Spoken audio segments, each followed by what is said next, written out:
Hey guys, what is up, Mage here, doing another World of Tanks 360 gameplay commentary. Hey guys, here we are on Himmelsdorf, Standard Battle. This is a double whammy, and there is going to be a match on Malinovka. I believe it's an encounter battle.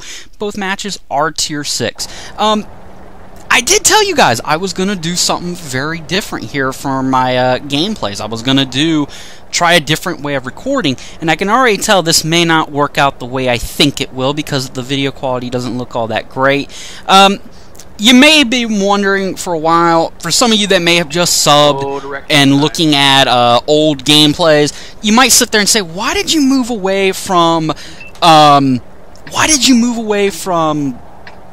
post-game commentary? And for those that don't know, post-game commentary is where I would basically record the video and then I would commentate over. I would then record my voice, I would then describe what's going on screen, all of that stuff. And, you know, you guys would basically get the post-game play-by-play. I had to eventually move over to what was called live commentaries, and that was because of the capture card I ended up purchasing. And the cap card I do have is by far superior to my old one. It records at a higher resolution, and it the only catch was I had to record live commentaries. And this also secured and dealt with one issue that I had before. You guys were wanting me to post more, and well,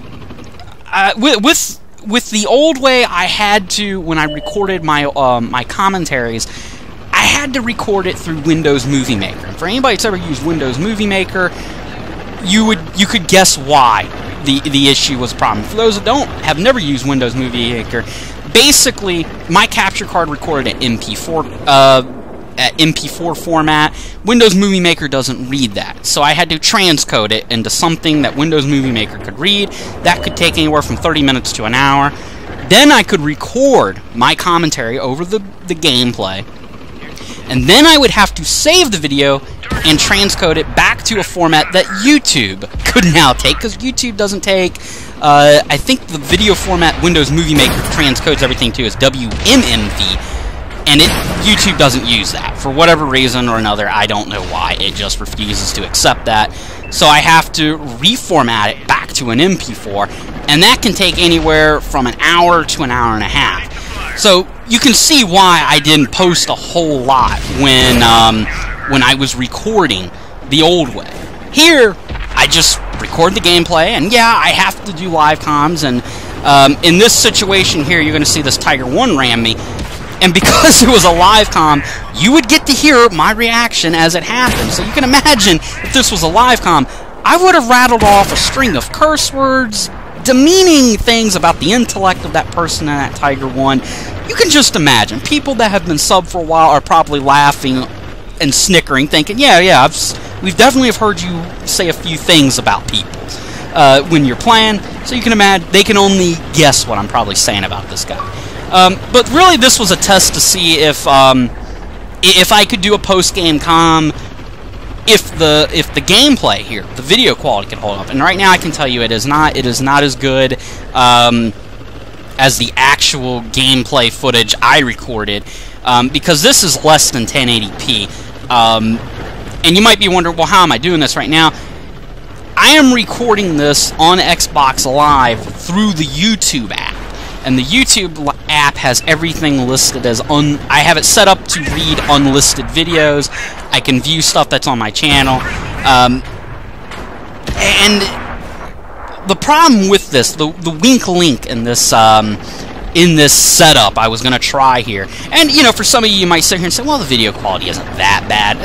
It's noticeable for me, and I'm a perfectionist. The weak link in this entire setup is that YouTube and Microsoft, I don't know who's in charge of this app. I would assume YouTube and Xbox Live. But anyways, the weak link in all this is I have no way, and you'll see here I can pull up fast forward, rewind, and pause and all that stuff. I have no way to adjust the resolution. I can't sit there and say, okay, I want to have this thing streamed in 1080p. It just doesn't work that way on this app here on Xbox Live. So that's the weak link here. And I don't know if I'm going to go through with recording my videos like this until they, you know, give us the option to there's that goddamn Tiger 1 again. Until they give us the option where I can change the resolution to what I want, yeah, I'm afraid I don't think I'm going to use this. I wanted to, and I was hoping this was going to work, but it ain't. It doesn't seem like it's going to be satisfactory enough for me. Like I said, video quality isn't horrible, but I'm looking at it, and I know just how it looked when I recorded it, how the original video looked. It was way better than this. This is less than 1080p, because that's what my cat card records at. This is just inferior quality. So I don't think I'm going to record like this. And part of the reason I also wanted to try this out and test it out was, you guys know, I'm more calm, I'm more laid back when I am doing a post-game comm, because you guys are hearing me rage and rant at my teammates when they do something stupid, and I don't get out enough information. Like you notice with the tank reviews, I actually now have to start adding annotations to cover everything, because you know, I'm trying to concentrate on playing the game at the same time, while also trying to tell you things and facts about the tank, how to use it, that sort of thing. And it just sort of slips my mind, you know, when an E100 randomly appears out of nowhere, it catches you by complete surprise. But I try my best with live comms. Until, you know, Microsoft and YouTube add a high definition option where I can choose what resolution I can record this all in, yeah, I might have to take this form of commentary and this style of I guess you could say commentary, reviews, whatever, on the back burner. And I also was using this as the hope of, you know, for those of you guys that have capture cards also, you could at the very least record your gameplays, put them up as unlisted, and then I could go up on YouTube, look for them, and then I could do a replay, if you will, kind of like that you see on Quickie Baby or Mighty Jingles on their YouTube pages. But yeah, I don't think that's going to happen. I mean, I'm looking at the video quality right now on this gameplay. It looks less than... That's probably at 480p, maybe 720p if I'm lucky, but I can tell you it's a lot more clear, because I was looking at that Jagdtiger 4 as I passed. The quality just looked pathetically bad. Some of you guys have been asking, you know, am I going to ever do a tank destroyer line? You've been asking me that for a while. I'm going to confirm it right here. Yeah, I'm going to do a TD line, and it's going to be the next line I go up. The question is, what TD line am I going to do? And I'm battling with that. I really want to go up the first German TD line, the legacy German TD line, if you will, the Jägeru line. The catch is I don't have an interest to go to the Jagdpanzer E100. I'm not saying it's a bad tank destroyer, I'm just not interested in it. I just don't like it. I don't think it's all that great. I'm more interested in the Jagdtiger than it. And part of me also, the reason I want to go up a tank destroyer line, any of you guys that have been subbed to me long enough know, I bitch, I whine, I complain non-stop about Tier 10 TDs, how overpowered I think they are, and how I think they really need to rebalance. And it has a lot to do with them, I personally feel, being self-sufficient. They're way too self-sufficient compared to the other tank destroyers lower down in the game. And, you know, I mean, that would be the problem with me going up the German TD line. But the reason I also want to go up is I've never played a tank destroyer. So I have some familiarity with the German TDs. You know, I've gone up against Jagdpanthers and Jagdpanther 2s since the beta days. I've gone up against Jagdtigers for the longest time.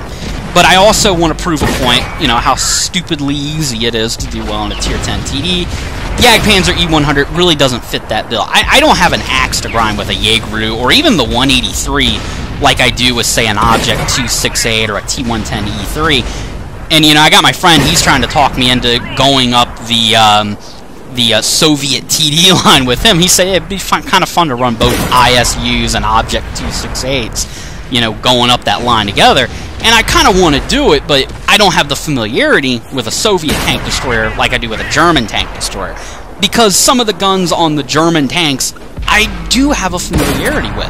I at least kind of know what to expect of the 105mm guns and the 88mm guns that I'm going to see on tanks like, say, the Jagdpanther, and part of the way through the Jagdpanther 2. Now, of course, that's going to go out the door when I get the Jagdpanther 2 fully upgraded, because I've never used a 128, ever.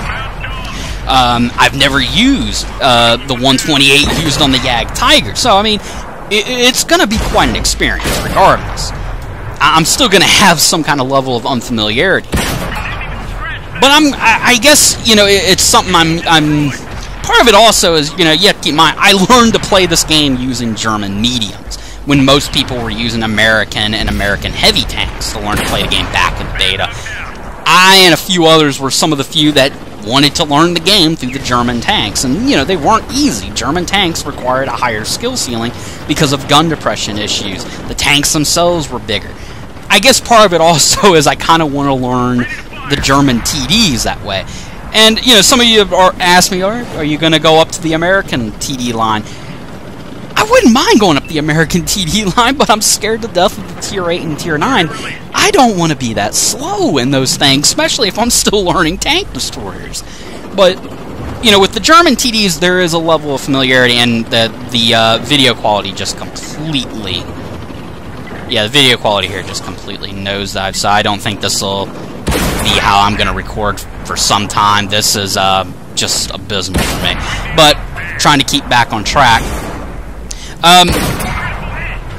It's partly I know what those German tank destroyers are capable of, and I guess it's more like me training myself for when I do go up an actual TD line with the intent to get a Tier 10 TD. And that more than likely would be the Object 268.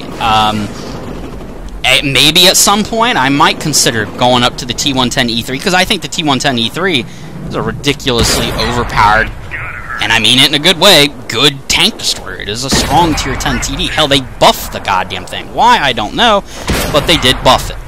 And, it's just I'm not looking forward to that Tier 8 and Tier 9 TD. I'm not looking forward to the T28 or the T95, because they're slow tank destroyers, and... Yeah, I mean, look, if I'm bitching in a T29 heavy tank about how slow it feels to me, you can imagine I am really going to complain in a T28 or a T95. I am...